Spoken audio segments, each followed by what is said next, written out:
मुसलमानों, तुम्हारे दोस्त तो अल्लाह और उसके पैगंबर और वो मोमिन ही है जो नमाज पढ़ते और ज़कात देते और अल्लाह के आगे झुकते ही।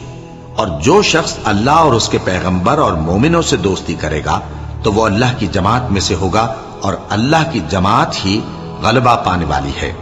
ए ईमान वालों,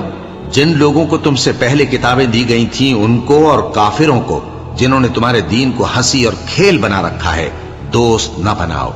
और मोमिन हो तो अल्लाह ही से डरते रहो। और जब तुम लोग नमाज के लिए अजान देते हो तो ये उसे भी हंसी और खेल बनाते हैं, ये इसलिए कि समझ नहीं रखते। कहो कि ए अहले किताब, तुम हम में बुराई ही क्या देखते हो, सिवाय इसके कि हम अल्लाह पर और जो किताब हम पर नाजिल हुई उस पर और जो किताबें पहले नाजिल हुई उन सब पर ईमान लाए हैं, और ये कि तुम में अक्सर बदकिरदार हैं। कहो क्या मैं तुम्हें बताऊं कि अल्लाह के यहां इससे भी